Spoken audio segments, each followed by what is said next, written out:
강명길의 다시 듣는 한국 현대사.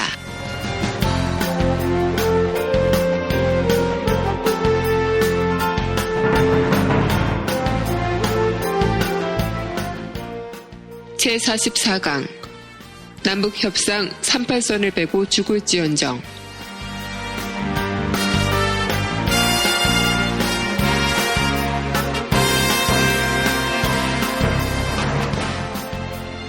학생 여러분 안녕하세요. 일베를 감동시키는 교육방송 닥터강의 다시 듣는 한국현대사 아나운서 정혜림입니다.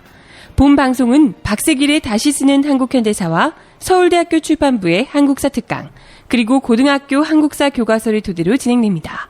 오늘도 닥터강 강명기 선생님 나오셨습니다. 안녕하세요. 안녕하세요. 강명길입니다. 네, 이제 6월도 막바지에 이르렀고요. 예. 다음 주면 방송이 올라가는 때가 6월 30일입니다. 예. 마지막 날이고요. 7월이 이제 본격 시작될 것 같아요. 예. 7월은 얼마나 더 뜨거울까? 예. 네. 6월 동안은 저희가 거의 이제 6월 항쟁 관련된 이야기들로 오늘의 역사를 좀 짚어봤었는데요. 6월 마지막쯤 말, 예. 그리고 7월 초까지 우리가 짚어봐야 할 오늘의 역사는 어떤 것들이 있을까요? 예. 1987년 6월 항쟁이 일어났지요. 네네. 그래서 6월 29일 날 국민의 민주화에 대한 요구에 네. 당시 집권당이었던 전두환과 집권당의 대통령 후보였던 네. 노태우가 국민 앞에 항복 선언을 하게 되지요.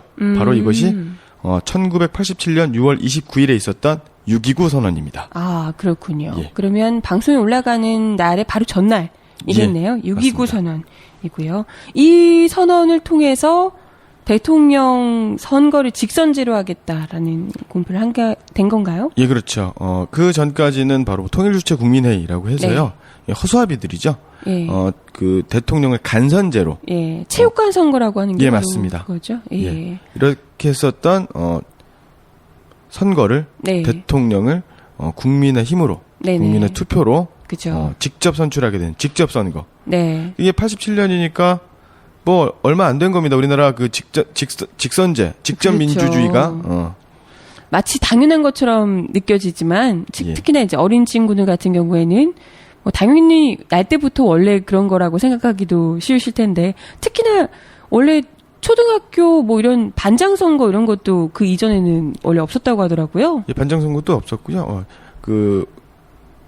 반장 선거가 제가 초등학교, 중학교 다닐 때는 형식적으로 그때도 반장 선거 직선제로 하기는 했습니다. 아, 네. 하지만 다 아시다시피 예. 초등학교 선거가 네네. 이제 선생님의 입김 또 네. 부모님의 또 치맛바람 네네. 이런 것들 좌지우지 되는 경우도 있었고요. 어쨌거나 네. 현실적으로 국민의힘으로 대표를 뽑는 네. 대통령 직선제가 이루어졌다라고 하는 것은 대단히 민주주의 대한민국의 네. 역사의 진전이다라고 이제 할 수 있는 거고요. 네. 다만 안타까운 것은 그로 인해서 그에 이루어졌었던 대통령 선거에서 네. 국민의 열망과는 상관없이 당시 유력한 대통령 후보였던 김대중과 김영삼 두 후보가 네. 야권 단일화를 이루지 못해서 예. 50의 민정당 후보였던 노태우가 국민의 과반수 득표도 아닌 36.6%의 지지를 얻어서 당선이 되는. 아, 그래요? 예, 그러니까 36%밖에 못 받았어요? 예, 맞습니다. 아, 참. 이건 정말 그 당시에 김영삼, 김대중 두 후보가 정말 큰 책임이 있네요. 이건, 저는 그래도 적어도 40% 이상은 받지 않았을까 했는데 그게 아니었군요. 예, 맞습니다. 와, 참.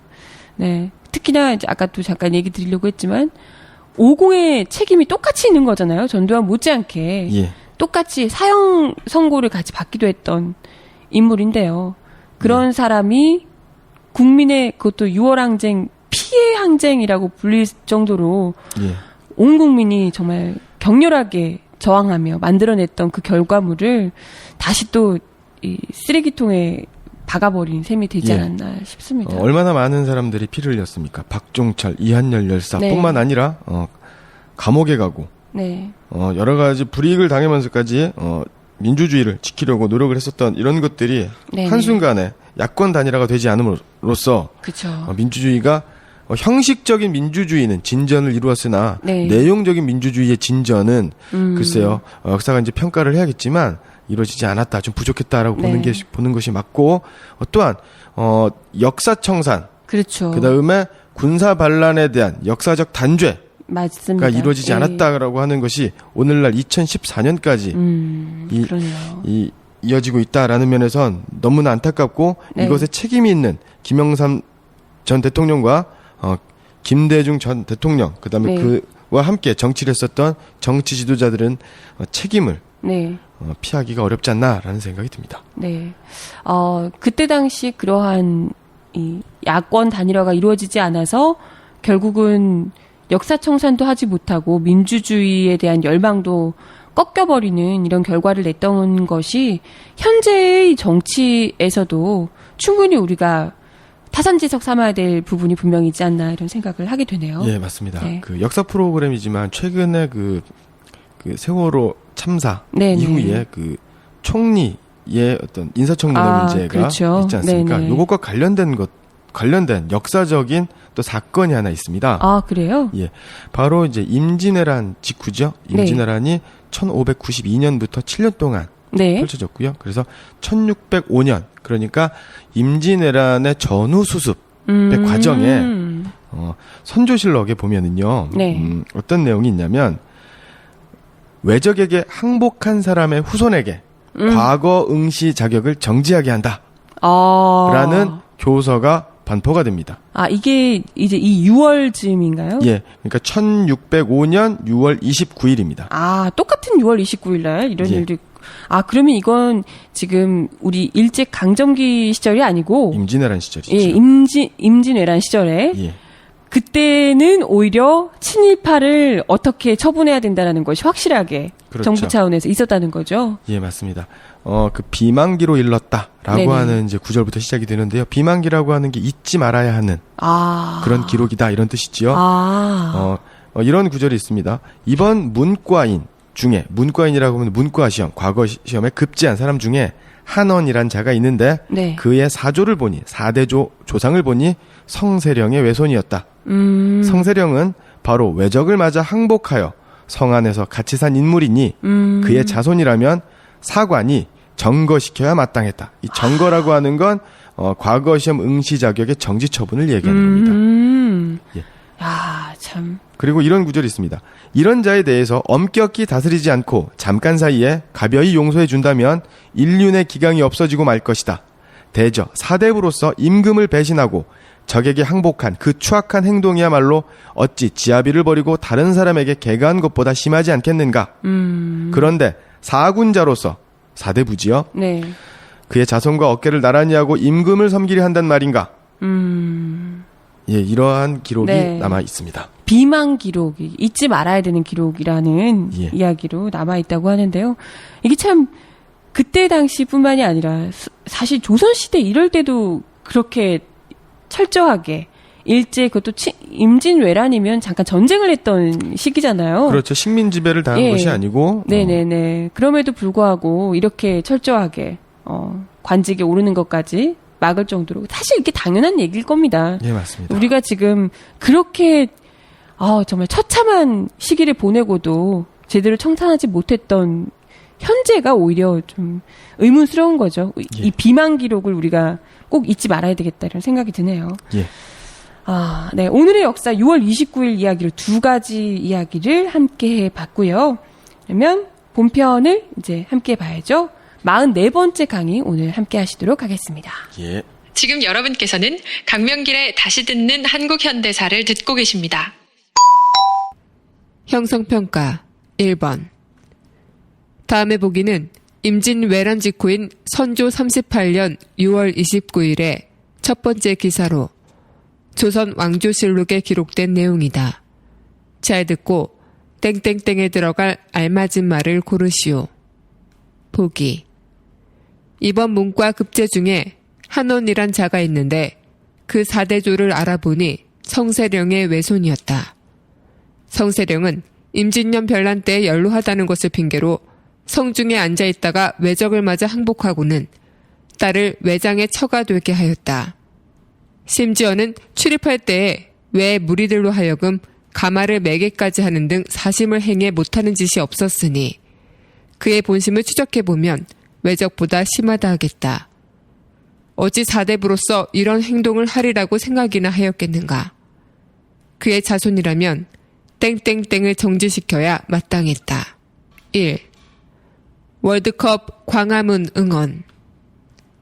2. 제자 논문 표절 관행. 3. 차떼기 국정원장 임명. 4. 최저임금 370원 인상. 5. 과거 응시 자격.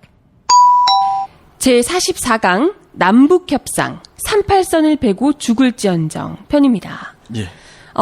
저희가 남북협상 일단 이야기 들어가기 전에요. 지난주에 예.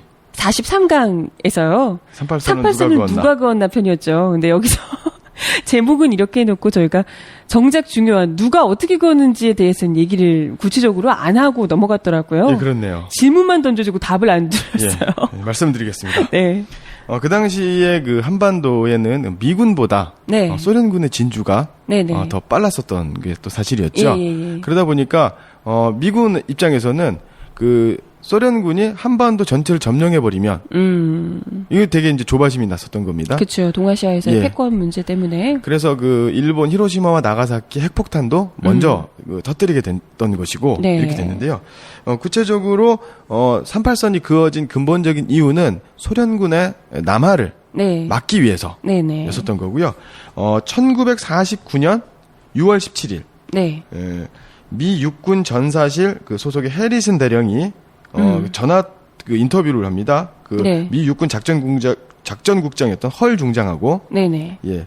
그래서 그 인터뷰 내용에 의하면 38도선은 네. 포츠담 회담 중인 1945년 7월 25일경 헐 중장에 의해서 획정되었다라는 겁니다. 그것은 바로 뭐였냐면 그 벽에 걸려 있었던 네. 벽걸이형 소형 극동지도, 동아시아 지도가 있죠. 네네. 그러면 그게 지도가 벽걸이니까 얼마나 크겠습니까? 커봐야 대한민국 한반도는 주먹만 하지 않았겠습니까? 주먹보다 더 작았을 수도 있을 것 예. 같고요. 예. 거기에서 가능하면 소련군의 남하를 막기 위해서 가능하면 북쪽으로 거기다가 더 가능하면 대한민국의 그 당시 조선이었죠. 네네. 조선의 수도 서울이었던 경성, 서울이 미군의 점령지구에 포함하는 선으로 그어졌다. 이게 이제 정설이다라고 이제 볼 수가 있는 거고요. 네네. 여기서 또 우리가 좀 짚고 넘어가야 될 사실이 만약에 그것을 소련이 응하지 않는다라고 하면 38도선이 아니라 37도선으로 양보할 생각까지 갖고 있었다. 라는 겁니다. 아, 그럼 지금보다도 좀 더 아래쪽으로 잡힐 수도 있었다. 근데 네, 이게 그렇게 이제 되는 거죠. 뭐 어떤 별다른 이야기가 아니라 그냥 소련의 이 남하를 막기 위해서 자기가 가지고 있는 영역을, 자기가 점령하고 있는 영역을 어떻게든지 좀 더 늘리기 위한 나름대로의 수단이었다는 거죠. 예, 그렇습니다. 그래서 지난 시간에 우리가 이야기했었던 모스크바 3상 회의에서 네네. 신탁 통치를 반대했었던 것이 이제 소련이었다라고 하지만 그러면 소련은 우리 편이었느냐? 아이, 그렇지 않죠. 그렇지는 않은 거죠. 예, 그러니까 예. 미국과 소련은 둘 다 자국의 이익을 중심으로 해서 네네. 그렇게 한반도에서의 세력 재편을 하려고 했었던 것이다. 네네. 라는 거지요. 그런 과정에서 그어지게 됐고, 정작 실제로 그은 사람 자체는 미군이, 예. 미군 쪽에서, 손바닥만한 지도를 놓고, 그렇죠. 주먹만한 지도를 놓고 대충 자로 절반 정도 그었다. 서울이 포함되게 이렇게 예. 그었다. 그렇습니다. 라는 얘기셨습니다. 아무튼, 한 주 만에 저희가 질문 드리고 답을 드리게 됐네요. 아무튼, 지난주에 이 38선 얘기와 함께요. 사실 지난주에 거의 찬탁 반탁의 치열했던 운동 이야기를 좀 드렸었는데요. 그러면 이제 찬탁반탁을 하면서 어찌됐건 미군과 어떻게 보면 미군정의 편에서 딱 붙어서 이승만 대통령이, 그때 당시는 대통령이 아니었겠지만, 그렇죠. 예. 이승만과 한민당이 이 찬탁반탁 운동 때문에 완벽하게 이제 미군 쪽하고 결합이 돼서 결탁이 되는 거죠. 예, 그렇게 됐던 셈인데요. 그 이후에 좀 이야기들을 남북 협상까지 어떻게 진행되게 되는지 이야기를 같이 해주시면 좋을 것 같아요. 1946년에 제1차 미소공동위원회가 네네. 결렬이 됩니다. 네. 원래 신탁통치안, 모스크바 3상 회의 결정안에 의하면 임시정부가 구성이 되고 그 다음에 미소공동위원회 통해서 일단 대한민국 한반도에 어떤 공동 하나의 단일한 정부가 세워지고 그 단일한 정부가 완전한 자주 독립을 이룰 때까지 소련과 미국 그다음에 또 중국과 영국 등 네. 연합국이 협의하는 그런 과정을 거쳐서 자주 독립 국가가 건설되는 것 네네네. 있지 않았습니까? 그렇게 되면 그 당시에는 제가 누차 말씀드렸지만 조선반도 한반도 내에는 사회주의 세력 네. 즉 진보적인 사회주의 세력이 되게 우세했었고 그것이 그렇죠. 또 여론조사를 통해서 나타났었고 네네네. 그리고 활동이 사회주의 세력의 활동이 되게 왕성했었기 때문에 자칫하면 미국의 한반도 통치 전략과 배치되는 것이 있었다는 거죠. 네네. 그렇기 때문에 그 당시 대단히 그 전국의 흐름이 대단히 유동적이면서 되게 격동적이었습니다. 네네네. 그렇기 때문에 각기 다른 생각을 할 수밖에 없었다라는 거죠. 예. 그 중에서 이승만은 네. 남한만의 단독 정부 수립에 네. 대한 고민을 하기 시작을 합니다. 네. 그게 이제 반탁 운동으로 그렇죠. 나타났던 거고요. 그러면서 이제 단독 정부를 본인이 단독 정부의 대통령이 돼야겠다. 이런 야심을 키워 오고 있었다. 이런 말씀이시고요. 예. 네네.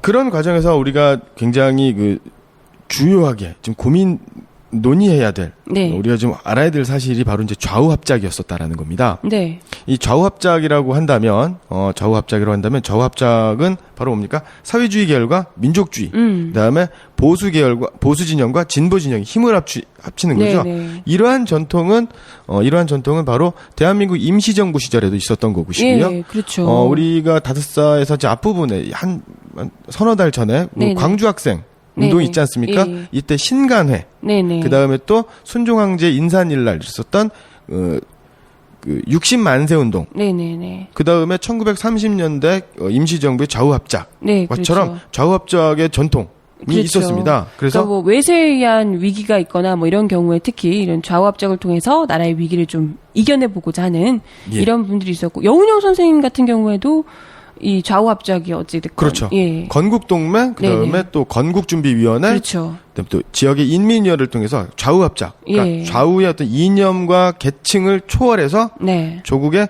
완전한 자주 독립을 위해서 네. 함께 힘을 모으자라는 그렇죠. 거였었고요. 그래서 좌우합작을 미군정에서 준비를 합니다. 미군정에서 왜요? 예. 왜냐하면 남한이라고 하더라도 사회주의 계열, 공산주의 계열이 우세했기 때문에 이들의 세력을 배제하고 미군정의 통치 네. 질서를 유지한다는 것 자체가 되게 어려웠었다라는 겁니다. 사실 마음은 배제하고 싶었지만 예. 처음에는 어찌됐건 여운형 선생의 건준도 인정하지 않고 이런 식으로 좀 배제하려는 움직임이 있었거든요. 그렇죠. 그런데 일단 들어와서 보니까 만만치 않았던 거죠. 예. 일단 대부분의 세력들이 국민들로부터 지지를 받고 있는 세력들이 이분들이었기 때문에. 예, 맞습니다. 여기에는 좀 우리가 오해하면 안 되는데요. 그렇다고 해서 미군정이 좌우합작을 지지했었다. 네. 전폭적으로 지원했었다라는 것은 아니고요. 네. 좌우합작을 지지하는데 여기에는 여러 가지 이유가 있습니다. 네네. 왜냐하면 미군정이 통치할 수 있도록 네. 명분을 좀 쌓아야 되는 거거든요. 그러니까 형식상으로. 그러면 이승만 정부에서 일부 독립운동 세력들을 아주 일부 이렇게 모셨던 것처럼 비슷한 그렇죠. 거겠네요. 그러니까 이용을 하는 거죠. 예, 맞습니다. 네. 그래서 그 미소공동위원회를 통해서 그 이유가 바로 이제 임시정부를 구성을 하고 그다음에 또 헌법도 만들고 여러 가지 건국을 준비하는 독립국가를 준비해야 되지 않습니까? 네네. 그런데 미소공동위원회, 미소공위가 이제 결렬이 되니까 네. 남한만의 과도입법위원회가 이제 만들어지는 거죠. 네네. 남한만의 의회를 만들면 바로 남한만의 정부로 가는 거예요. 그렇죠. 그러니까 그러려면 정통성과 지지를 받기 위해서는 각계각층 좌익과 우익의 사회 운동단체들, 네네. 정당들이, 사회단체들이 힘을 합치는 모양새를 갖추는 게 대단히 중요했다는 그렇죠. 거죠. 그런데 그 상황에서 바로 이승만과 김구 선생님이 배제가 됩니다. 김구 선생님이 아예 이제 미군정에 의한 이런 신탁 통치 자체를 반대를 했죠. 예, 그랬을 테니까 당연히 이제 미군정에서 배제를 한다 치지만 이승만은 왜 메가더 장군하고도 그렇게 친하고 애초부터 예. 대통령으로 세워주려고 했던 거 아니에요? 만약에 그 이승만이 메가더나 하지 중장의 말을 잘 들었다면 배제될 리가 없었겠죠. 하지만 여기는 두 가지 이유가 있습니다. 첫 번째로는 한민당, 그 친일부역 세력과 힘을 합쳤다라고 하는 면에서 정당성을 얻기가 조금 어렵다. 미군정 입장에서도 좀 국민들로부터 너무 좀 지탄을 받을 수 있는 인물을 세우는 게 약간 부담스러운 부분이 있었다는 거죠. 그렇습니다. 그리고 또 하나는 그 이승만의 독선과 패권, 권력지향적인 어떤 정치 행동이 네네. 미군정에겐 대단히 그 부담으로 작용을 했었다는 거죠. 그렇군요.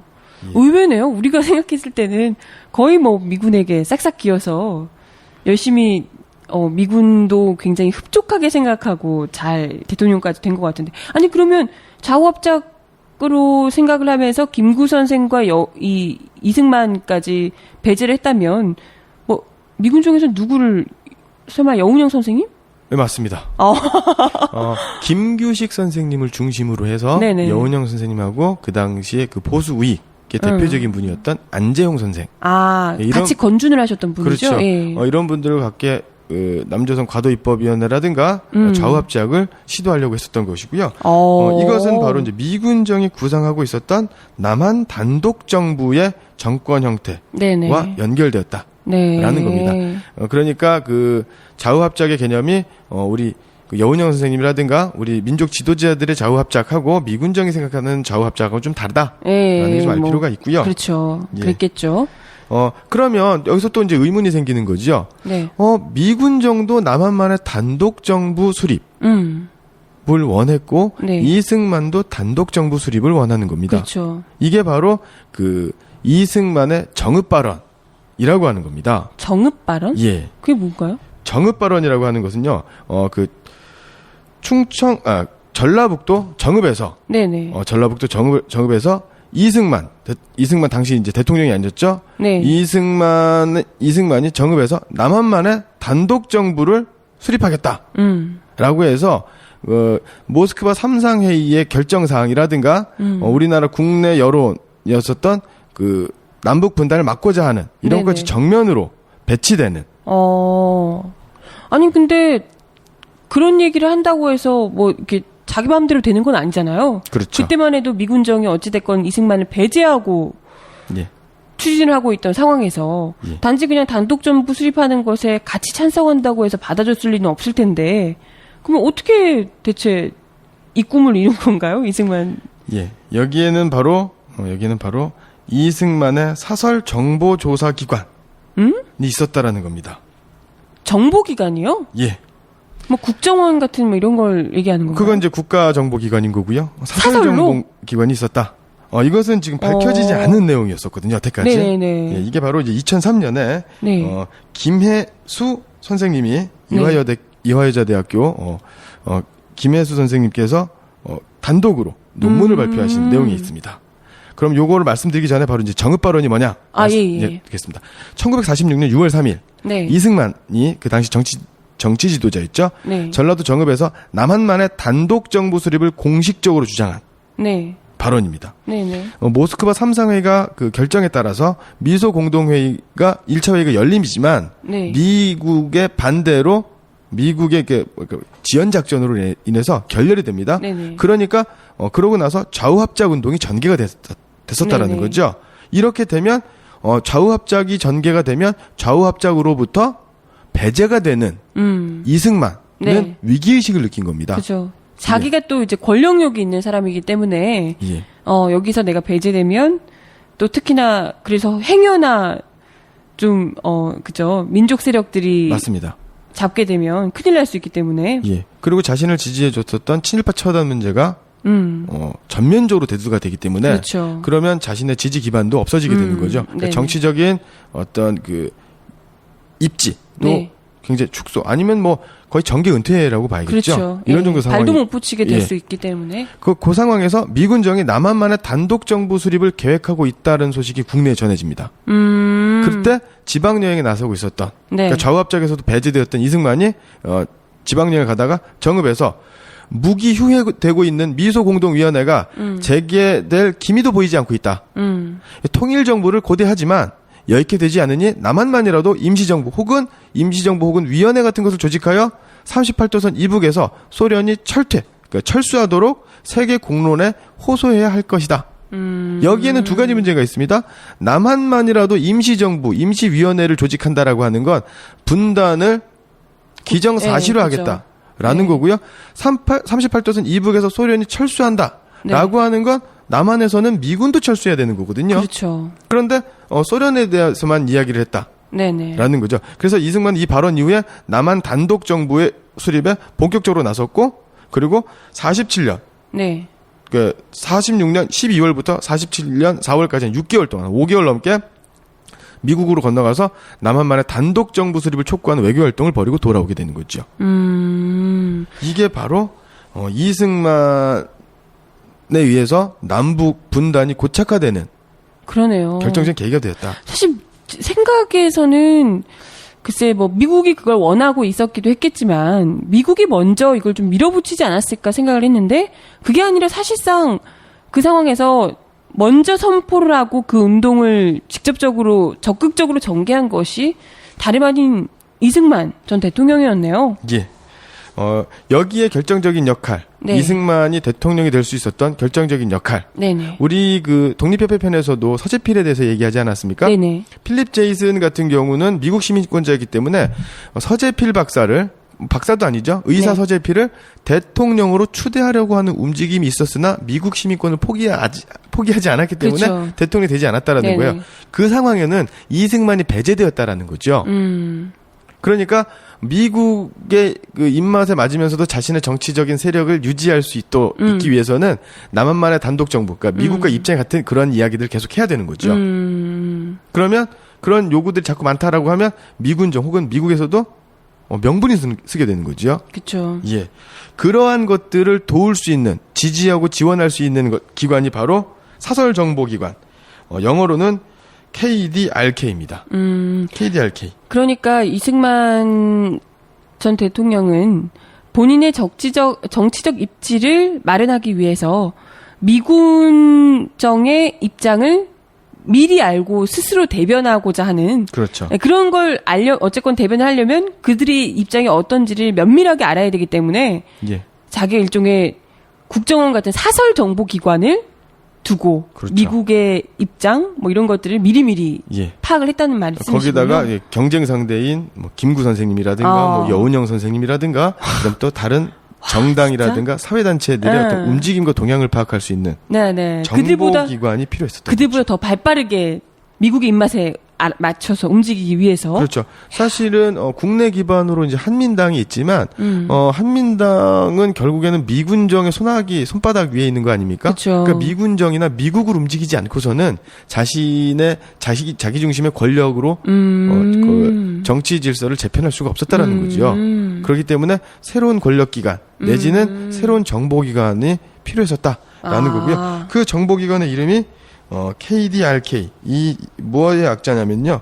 Keep Doctory Korea.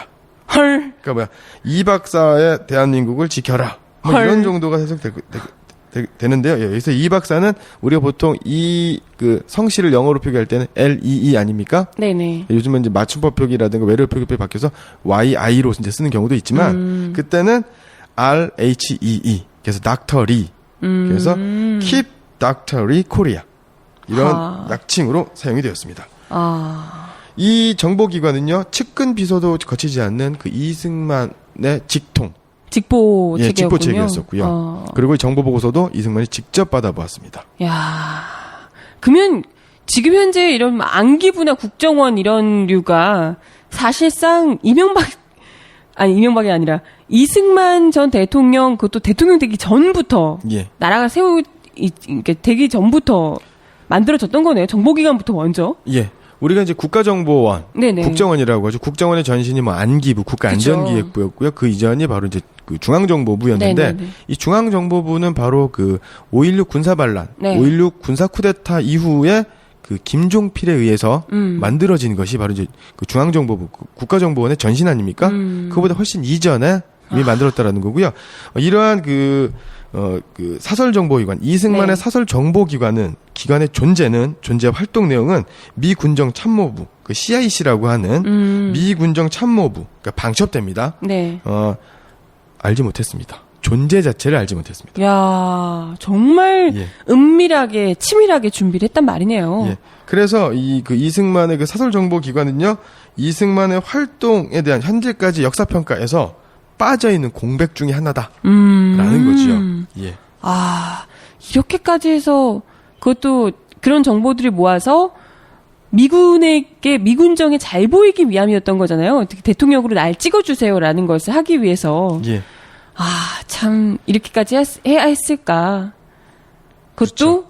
나라의 분단을 고착화시키는데 사실상 정말 큰 방점이 됐던 단독 정부 수립의 문제를 본인이 앞장서서 나서서 미군에서 뭘 어떻게 하라고 지시한 것도 아닌데 그렇죠.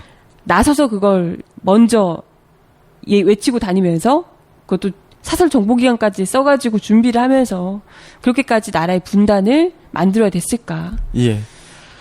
그래서 이거 관련된 내용이 굉장히 많지만, 네네. 이승만 대통령은 김구, 네, 여운형, 네, 김규식, 네, 박헌영, 네, 등과 같은 그 당시 거물급 정치도자와 네, 그들이 속한 그들의 영향을 받는 사회단체, 정당에 대한 사찰을 네. 불법이죠. 네. 지금은 거의 이명박 대통령 뭐 이럴 때랑 거의 비슷한데요? 예. 그래서 그것을 바탕으로 아까 말씀드렸던 정읍 발언이 이루어지게 된 거고요. 그다음에 또 남한만의 단독 임시정부. 그다음에 그 이전에 그 과도 입법위원회, 그 헌법기관이죠. 네네. 이런 것들을 만드는데, 그리고 그것을 장악하는데, 이런 것들을 장악하는 데는 한민당이 기반이 되는 거죠, 또. 네네. 예, 이랬었다. 그렇군요. 라는 걸 말씀드립니다.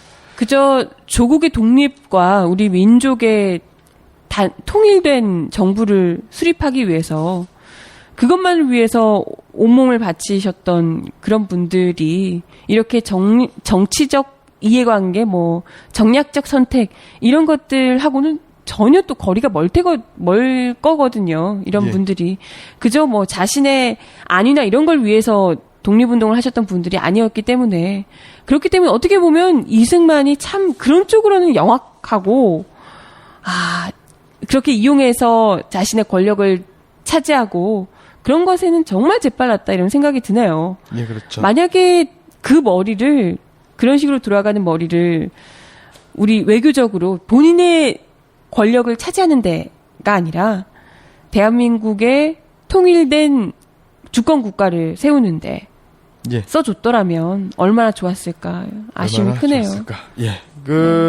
이 사설정보기관의 활동 내역, 네네. 활동 영역을 좀 살펴보면은요. 네. 이 단체는 원래 그 이승만을 지지하는 청년 조직의 네. 한 구성원이 제안을 해서 이승만의 재가를 얻어서 만들어졌었던 거고요. 되게 구체적인 기관 설치의 필요성, 목적, 직무와 조직 방법, 재원 확보, 예산까지 세밀하게 거의 준 국가기관에 준하는 수준으로 준비가 됐었고 만들어졌다라는 네네. 거고요. 활동 영역은 첫 번째로는 일반 여론조사, 그다음에 또 좌익 세력의 동향과 모략을 조사한다. 모략이라고 하는 게 음모 이런 네. 거죠. 그러니까 그들이 무엇을 하고 있는지. 네네. 그다음에 우익의 동향과 반동행위. 그러니까 같은 우익이라고 하더라도 이승만 박사의 그 반대편에 설 수 있는 이승만에게 그 해가 될 수 있는 네. 동향을 보고한다. 그다음에 지명 인사의 그 왕래조사, 그러니까 지적한 사람. 네네. 이러한 사람 리스트상에 있는 사람들의 동향을 조사하는 이런 것들. 그다음에 군정청 자료를 네. 조사한다. 그다음에 또 관리들의 악질 행위를 조사하고 민족 반역자, 친일파 몰입애들의 악질 행위를 조사하고 그런 여러 가지 네. 같이 이제 조사하는 역할을 가지고 있었습니다. 지금의 정보기관하고 거의 똑같네요. 하는 역할 자체는. 예. 그런데 이것을 운영하려면 돈이 상당히 많이 들지 않습니까? 네네네. 이 상당히 돈이 많이 하는데 이 돈은 적산 재산을 경영하는 적산 재산이니까 바로 이제 광복후 일제가 패망하니까 일본인의 재산이 있지 않습니까? 네네. 이런 재산을 미군정이라든가 이런 데로 이제 싸게 불화를 받습니다. 그리고 그 재산을 운영을 하는 거죠. 결국에는 요즘으로 치면 국민의 세금인 거죠. 공적 자금을 가져다 쓰는 거죠. 아니 근데 무슨 정부 그때만 해도 대통령도 아니었는데 어떻게 자기 마음대로 황당하네요. 글쎄 말입니다. 그러니까 이것이 이제 한민당과 미군정을 통해서 미군정에 이런 존재가 있었는지 모르겠지만 상당한 금액의 정치 자금을 한민당과 미군정으로부터 받거나 특혜를 받았다라는 의혹이 충분히 있다라는 거죠. 그래서 매달 총 22만 원의 비용이 발생했다. 22만 원이면 상당한 금액이죠. 네, 그때 당시만 해도. 그렇군요. 예. 그래서 바로 그때 그러면 이승만 대통령, 이승만은 우리 민족의 정치 지도자라고 한 이승만은 이런 행동을 했을 때 그 반대편에 있었던 김구 선생님은 무엇을 했느냐? 이게 바로 오늘의 제목 아니겠습니까? 그쵸. 네. 2번. 이승만은 1946년 6월 3일 전라도 정읍에서 열린 자신의 환영 강연회에서 남한만의 단독정부 수립론을 공식적으로 제기하였다. 남북한 정치 지도자 중에서 나온 최초의 분단 정권 수립론이다. 미소 공동위원회가 장기 휴회로 들어가고 좌우익의 대립이 격화되는 가운데 여운형, 김규식 등 중도파 인사들이 땡땡땡을 전개하였다. 어떤 이유에서도 분단 정권의 수립을 막아야 한다는 충정에서였다. 이런 시점에서 이승만의 단정 수립 주장은 정치인들과 국민에게는 충격과 분노 그 이상이었다. 땡땡땡에 들어갈 알맞은 말을 고르시오. 1. 쌀시장 개방. 2. 농민들에게 물대포 쏘기. 3. 정교조 조토의 투쟁. 4. 공안대책협의회. 5. 좌우 합작 운동. 남북협상 38선을 베고 죽을지언정. 이렇게 단독 정부를 세워서 자신의 이 정치적 야심을 완성하려고 했던 이승만과 달리 진정한 우리 민족과 조국을 위해서 일생을 바치셨던 김구 선생께서는 통일된 조국을 절대 분단으로 만들지 않겠다 하는 마음에서 완전 진정한 보수주의자시고 우익이시잖아요. 건전한 우익이신데 그렇죠. 이런 분이 직접 북한으로까지 가시게 되죠. 예, 우리는 그 김구 선생님의 그 남북 협상을 통해서 건전한 보수주의자, 그쵸. 민족주의자가 어떻게 빨갱이로 모함을 받고 죽어가는지 그 과정을 어떤 실마리를 찾을 수 있지 않을까라는 생각도 들기도 합니다. 예. 참. 예. 그럼 남북 정상회담. 남북 정상회담은요, 1948년. 네네. 1948년에 이루어진 남북 간의 공식적인 처음이자 마지막 협상이다. 라고 볼 수가 있습니다. 근데 정상회담까지는 사실 이제 김구 선생께서 대통령이거나 이러셨던 건 아니라서. 그렇죠. 예, 좀 그렇긴 하지만 어쨌건 남북의 지도자급으로 평가를 받던 인물들이 만난 거죠. 예, 맞습니다. 김구 선생께서 직접 김규식 선생님과 함께 가셨던 걸로 알고 맞습니다. 있는데요. 예. 남쪽에서는요, 김구 선생님. 그 다음에 또 김구 선생님과 함께 임시정부의 요인 중에 한 분이었죠. 김규식 선생님. 그 다음에 조소왕 선생님. 그 다음에 임꺽정으로 잘 알고 있죠. 벽초 홍명희 선생님. 이분은 나중에 북한에서 부수상까지 지내신 분이지요. 그러면 북쪽으로 이제 월북을 하신 건가요? 그렇죠. 월북을 하셨던 분이죠. 네네네. 하지만 요 당시 남북 협상 당시에는 남한 측 정치 지도자의 자격으로 가신 거고요. 그다음은 백남은 선생님. 그 외에도 우리가 잘 알고 있는 박헌영, 김원봉 이렇게 있었고요. 김원봉 선생님도 있었던 곳이고요. 북한에서는 대표적으로 김일성, 김두봉 이렇게 이런 정치 지도자가 이제 모였다라는 거죠. 예. 그래서 남한의 대표에는요, 보수 우익보다는 아무래도 지금 사회주의 계열과 좀 가까운 분들이 조금 많았다. 근데 사실 그때만 해도 저번에도 이야기하셨지만 국내에 있던 이런 민족 지도자들 중에 대부분이 좀 보수 우익이신 분이 김구 선생님 뭐 이런 분들 말고는 안재홍 선생님이나 이런 분들 말고는 사실 우익이라고 하실 수 있는 분들이 별로 없었던 거잖아요. 대부분이 좀 중도거나 좌파거나 이러신 분들이 많으셔서. 예, 맞죠. 예. 예, 그것은 뭐, 그 당시 한반도, 조선반도의 어떤 정치 지형과도 네. 관계가 있고요. 일제강점기의 어떤 그 독립운동의 상황, 네, 독립운동의 어떤 형태와도 좀 굉장히 밀접한 관계가 있다. 네네. 그러면 요 얘기를 좀 잠깐 또 말씀드리는 게 좋을 것 같은데요. 그 당시에 민족주의 계열의 정치 지도자들이 있었고, 네네. 그 다음에 또 뭐 사회주의 계열의 정치 지도자들이 있었고, 이런 사람들 어떠한 특징을 가지고 있는가, 네네. 좀 알 필요가 있습니다.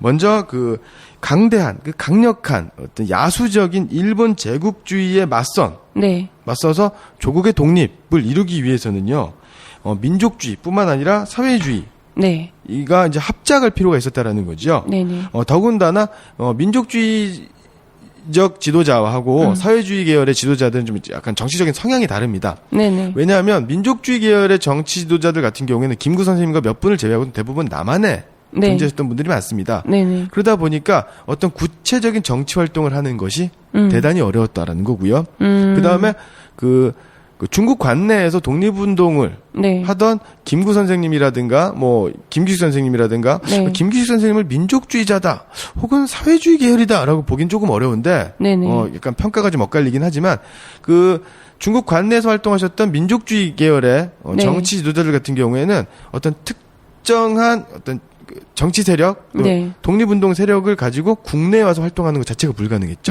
그러니까 민족주의 계열의 그 독립운동가, 정치 지도자들은 대체로 좀 명망 있는 어떤 구체적인 활동보다는 그분들의 발언이라든가 그분들이 추구하는 정치적인 지향, 조국 독립의 어떤 미래에 네네. 대한 사상에 동의하는 경우, 그래서 명망가들 중심이었다라고 네네. 보는 거고요.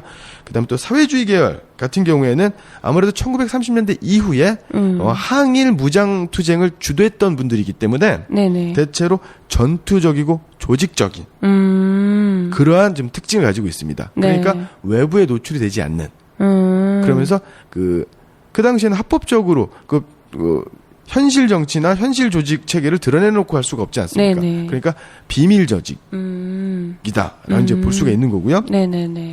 그 다음에 1930년대 후반부터 이제 국내 네. 조선 반도에 한반도에 사회주의 세력, 공산주의 세력이 활동을 하게 됩니다. 네. 이것은 일제 강점기 일본 제국주의 입장에서는요 항일 무장 세력보다 더 악질입니다. 네. 그렇게 또 이야기를 예전에도 하셨죠. 예. 그러다 보니까 이 사람들이야말로 이런 정치 지도자들이야말로 완전히 지하 조직으로 이제 활동할 수밖에 없었다라는 거죠. 네. 좀 보다 더 뭐랄까요? 조금 더 물리적인 투쟁을 하셨던 분들인 그렇죠. 거죠. 예. 예. 그러다 보니까 어떤 활동하는 양상과 활동의 어떤 반경, 그다음에 또 네네. 그것들이 4천만 우리 민중들에게 알려지는 네. 폭이라든가 이런 것도 굉장히 많이 달랐다라는 거죠. 네네. 그럼에도 불구하고 1920년대 중반부터 그 좌우 합작은 모색이 되었고, 네. 그래서 국내에서는 60만세 시위운동, 뭐 신간의 결성으로 나타났었던 것이고, 그 다음에 중국 관내 만주에서는 민족 유일당, 그러니까 네. 민족의 독립을 이끌기 위해선 단일한 세력으로 움직여야 된다. 그 다음에 그것이 중국 관내에서는 민족혁명당이 결성되고, 그 다음에 또 조국광복회, 그 다음에 네. 중경임시정부에서도 좌우가 합작해서 우리가 잘 알고 있지만 그 김구 선생님하고 김원봉 선생님이 합작을 네네. 해서 했었던 것이고요.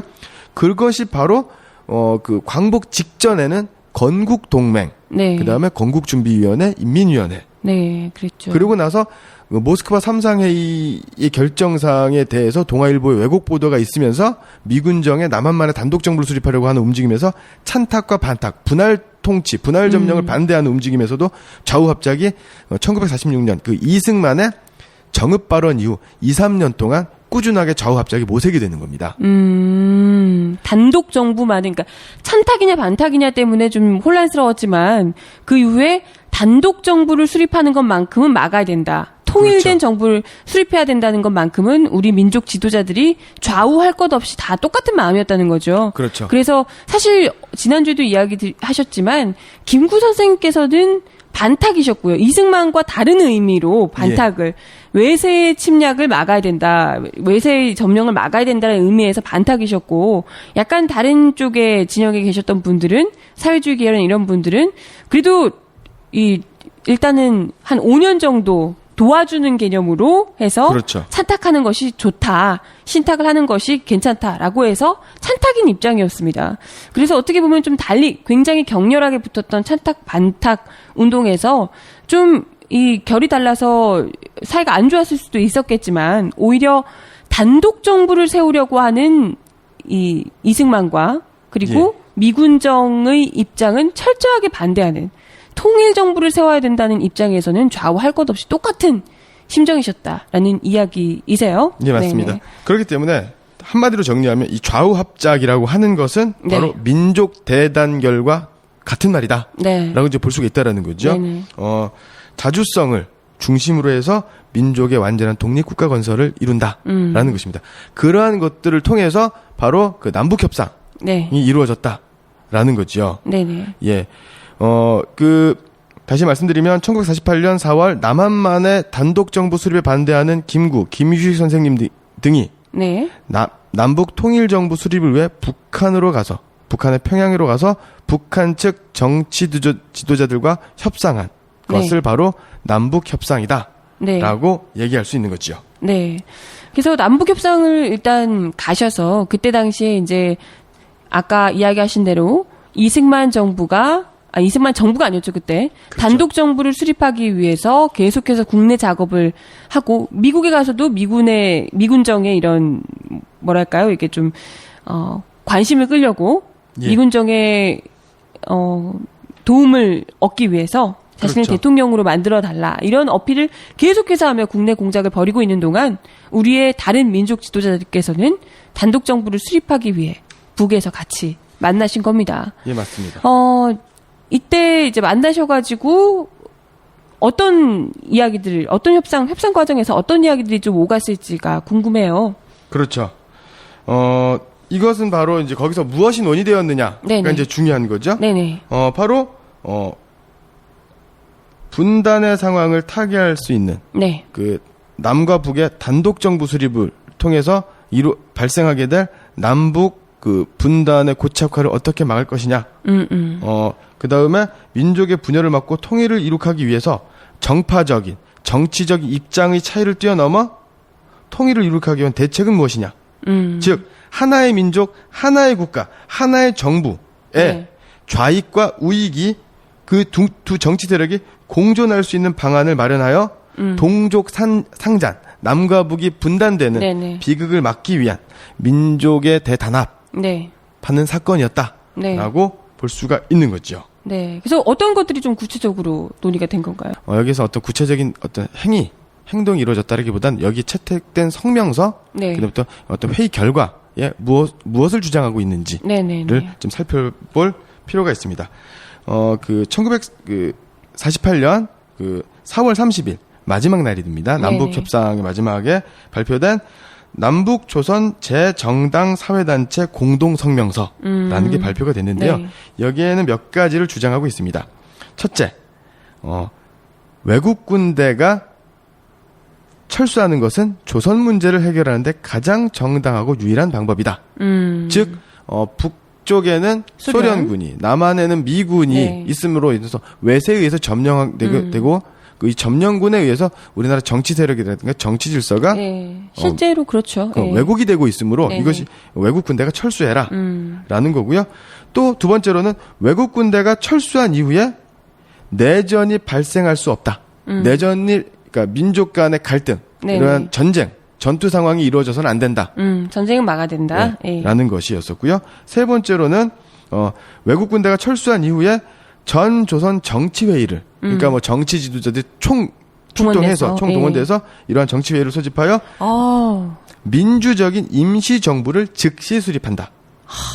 네. 그리고 이 정부는 보통 선거에 의하여 네. 입법기관, 그러니까 헌법 이제 의회가 되겠죠. 네네. 국회 선거를 실시하며 입법기관은 헌법을 제정하여 통일적인 민주정부를 수립한다. 네. 그다음에 네 번째, 남조선의 단독 선거, 남한의 단독 선거는 우리 민족의 의사가 아니며 기만에 불과한 선거로 반대한다.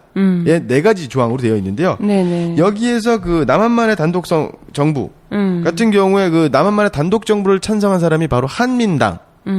그 다음에 이승만. 네.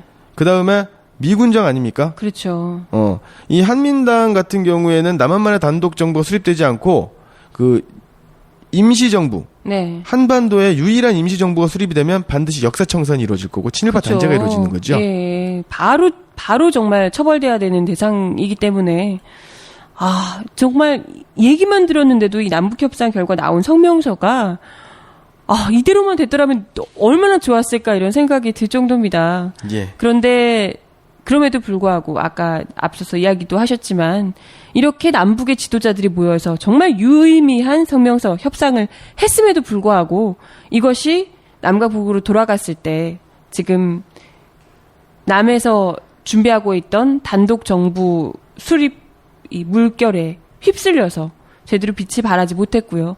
북에서도 마찬가지로 또 단독 정부가 그렇죠. 수립이 되게 됐던 거죠. 그러면서 이 성명서가 아예 어디 온데간데 없이 흩어져 버리게 됐던 일인데요. 예, 맞습니다. 이것은 원래 그 남북협상은 지금 4월 달에 네. 이제 시작이 된 건데요. 원래 정식 명칭은 회의가 이제 2가지로 네. 남북회의가 이제 남북협상이 2가지로 진행이 되었는데요. 첫 번째로는 4월 19일부터 4월 23일까지 열린 회의가 있는데요. 이것은 남북조선 재정당 사회단체 대표자 연석회의. 그러니까 정치 지도자들의 연석회의가 네네. 되는 거고요. 그 다음에 또 4월 26일부터 네. 4월 30일 사이에서 열린 회의는 남북조선 재정당 사회단체 지도자협의회. 예. 근데 이 나중에 있었던 그 남북조선 재정당 사회단체 지도자협의회는요. 그 남북 주요 요인들만 모이는 거죠. 그러니까 김일성, 김두봉, 김구, 김규식 이렇게 모이는 거니까 바로 이제 뭐라 그럴까 정상회담에 네. 버금가는.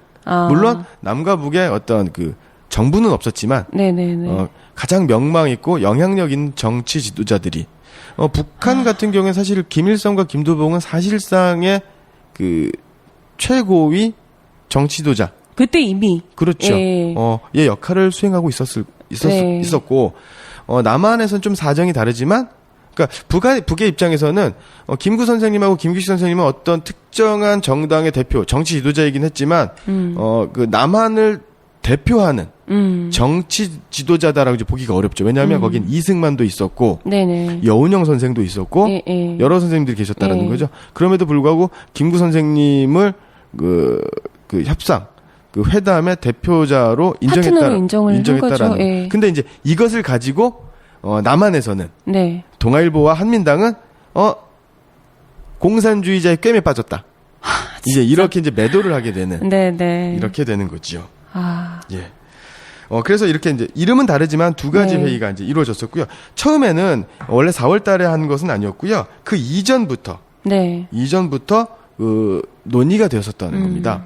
그런데 이것이 바로 그 남한에서의 선거일이 공포가 되는 거죠. 남한만의 이제 단독 그 정부를 구성하기 위한 총선거가 네네. 구성이 되니까 좀 시기를 좀 앞당겨서 굉장히 급박하게 이루어졌다라는 네. 거고 그 당시에 미군정에서는 여운형 선생님이라든가 김규식 선생님, 김구 선생님의 네네. 방북을 거부했죠. 반대했죠.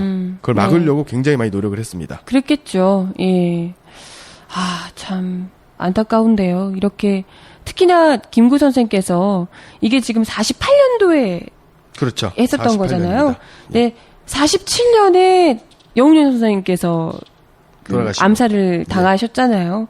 그때 당시 분위기가 어떤지 김구 선생님께서도 돌아가는 이 상황을 모르실 리가 없습니다. 그리고 48년 북한에 거기 남북 협상을 다녀오셔서 49년에 또 본인이 극우 청년이라고 하지만 사실상 이승만 정부의 이 배후가 있는 그 친일 경찰들에게 결국은 암살을 당하기까지 하시죠. 맞습니다. 그런 것을 뻔히 아심에도 불구하고 이런 위험천만한 하지만 조국을 위해서, 우리 민족을 위해서 꼭 해야만 하는 일이다라고 생각을 하셔서 거기까지 먼 길을 또 다녀오셨는데요. 예.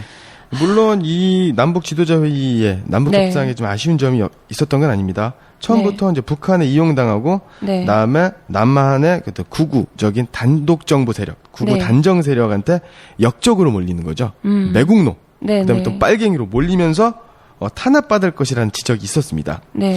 사실은 그 소련과 그 미국이 점령하고 있는 그 당시 그 해방 이후에 어떤 특수한 상황 속에서 남한의 정치 지도자들이 북한에 간다라고 하는 것은 일방적으로 북한의 정치 세력의 정치 선전 도구가 될 수 있는 가능성과 빌미를 주었던 것도 사실이지요. 네네. 그리고 그 기회를 놓치지 않고 매도할 수 있는 네. 한민당과 같은 친일 반민족 세력이 남한에 자리 잡고 있었다라는 것도 그쵸. 부인할 수 없는 사실이고요. 네. 그런 것이 뭐 틀린 것은 아니지요. 근데 알면서도 그보다 더 중요한 것이 있었단 말이잖아요. 그렇죠. 김구 선생님과 김규희 선생님 이런 분들이 그런 걸 다 알고 있음에도 불구하고 그 정말 현명하신 분들께서 왜 그걸 모르셨겠습니까? 예, 맞습니다. 네. 우리나라 역사를 한번 생각을 해보면 우리나라가 우리 민족이 분단된 조국, 분단된 정부를 가지고 있었던 적이 얼마나 됐죠?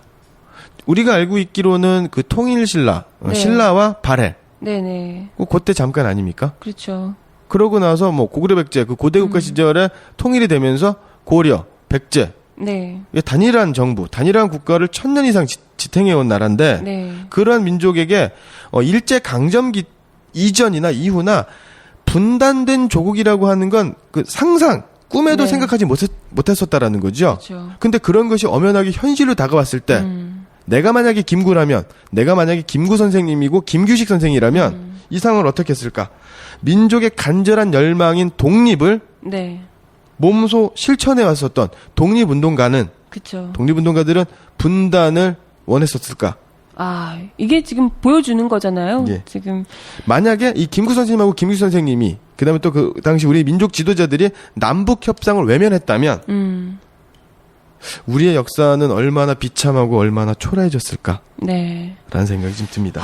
근데 이렇게 훌륭하게 협상을 하시고도 그걸 국내에서 이승만과 사설 정보기관까지 쓰면서 미군의 마음을 얻으려고 했던 이승만과 한민당, 미군정의 공작에 의해서 결국은 이 남부협상이 오히려 빨갱이에 이용당한 예, 사람들로 매도가 되고 여기 가장 앞장섰던 신문은 바로 동아일보인가요? 동아일보죠. 예, 너무나도 씁쓸합니다. 예, 그렇게 되는 거고. 어떻게 김구 선생님께 빨갱이 운운하면서 참 진짜 네. 그래서 김규 선생님께서 남북 협상을 가지 말라고 그 친일 매국 세력에게 단독 정부 수립 세력에게 이용당한다. 그것을 막아야 한다라고 이제 그 청년들이 네. 경교장 앞에서 네네. 막지요. 그 뒤쪽으로 가십니다. 뒤쪽으로 그 출구를 통하지 않고 네. 비정상적인 방법으로 네네. 가시게 되는 거고 또 늦게 출발을 하시게 되는 거고요. 네. 그리고 김구 선생님이 오게 되니까 북한의 김일성은 네. 회의를 하루 추회하면서 김구 선생님을 환대하고 네. 그러면서 회의 끝나고 나서 같이 낚시를 한다거나 같이 식사를 한다 하면서 김구 선생님하고 김일성 당시 북한의 지도자는 통일에 대해서 네. 남북의 어떤 정부 수립에 대해서 깊은 논의를 했었다라는 네. 것이지요. 사실 김구 선생님께서 대통령이 되셨더라면 차라리 물론 이제 단독 정부를 수립하는 것만큼이야 뭐 좋았겠냐마는 김구 선생님께서 정말 대통령이 되셨더라면 이 모습이 훨씬 더 달라지지 않았을까. 설령 단독 정부가 각각 되다 하더라도 근데 뭐 미군정이 김구 선생을 받아줄 리도 없었을 테고. 예. 예. 그렇기 때문에 그리고 나서 바로 그해 5월 10일 날 남한만의 단독 선거, 총선거가 이루어지게 되는 거죠. 네네. 예. 그러니까 당연히 김구 선생님하고 김규 선생님은 남한만의 단독 선거에 네. 반대를 하게 되는 거고요. 분단된 국가를 건설하는데 찬성할 수가 없었다라는 거죠. 그쵸. 예. 어쩌면 우리나라에서 진정한 보수 우익, 애국을 생각하는 보수 우익이 오히려 더 빨갱이로 몰리게 된 그 계기가 이때 다 마련이 되지 않았을까 싶습니다. 예. 민족을 위해서 분단을 막아야 된다, 통일을 해야 된다. 그때는 뭐 통일도 아니었죠. 분단을 막아야 된다라는 이야기가 우리나라에서 정말 아무 상관도 없는데도 사상적인 이야기처럼 되어버린 그 시작점이 여기 있지 않을까 싶네요.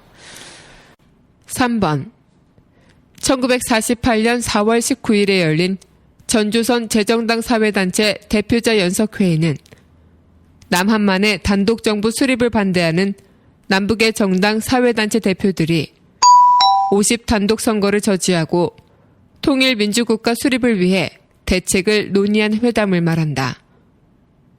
남북협상에는 이북의 3개 정당, 12개 단체와 이남의 41개 정당, 사회단체 등 총 56개의 정당과 사회단체 대표 695명이 참석했다.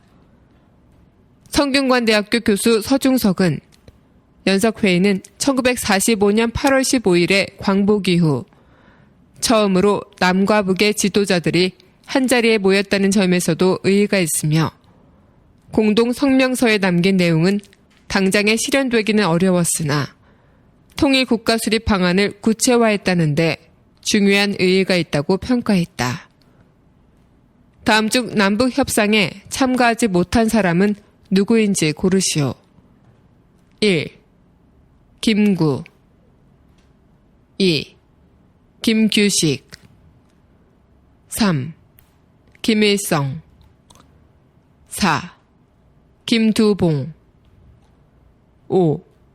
여운형. 남북협상, 너무나도 아쉬운 남북협상 이야기를 함께 해주셨고요. 오늘 방송 마무리하면서 한 말씀 해주신다면? 예. 남북협상의 내용과 그 양은 너무나 방대한데요. 네네. 남북협상의 그 대표자는 모두 695명입니다. 그러니까 뭐 김구 선생님, 뭐 김기 선생님 몇 분만 모여가지고 하는 건 아니고요. 예. 굉장히 대규모였죠. 네. 그런데 이 남북협상 대표자 695명, 어찌 보면 우리 민족의 대표자, 그렇죠. 민족 대표라고 할 수 있는데요. 이분들의 일제 시대에 네. 감옥살이 했었던 기간은 네. 총 746년 9개월입니다. 그러니까 최소한 1년, 2년 가까이 감옥에. 네. 요즘과 같은 감옥이 아니지요. 그렇죠. 정말 목숨을 잃을 수 있는 예. 정도의 위협을 받고 고문을 받았던. 얼마나 모진 고문을 받으면서까지 네. 조국의 독립을 위해서 희생해왔던 분들입니까? 이분들의 그 통일에 대한 분단을 막고자 하는 대한민국의 우리 민족의 완전한 자주독립국가 건설을 위해서 헌신하고자 하는 노력을 빨갱이다 네. 라고 매도한 사람, 네. 그러한 매도를 통해서 권력을 누리고 이익을 누리는 사람은 과연 누구인지, 네. 그 사람의 후손들이 과연 2014년에 대한민국의 정치와 경제를 휘어잡고 있는 사람들은 아닌지, 네. 우리 한번 눈을 부릅뜨고 살펴봐야 되지 않을까라는 네. 생각이 듭니다. 네. 오늘 제목이요. 남북협상 38선을 베고 죽을지언정이라는 제목인데요. 이게 김구 선생님 말씀이신 거죠? 예, 김구 선생님의 말씀이시기도 하고요. 이 38선을 베고 누울지언정이라고 하는 백범 김구 선생님 기념사업회의 이렇게 백범 김구 선생님 관련된 책의 제목이기도 합니다. 네.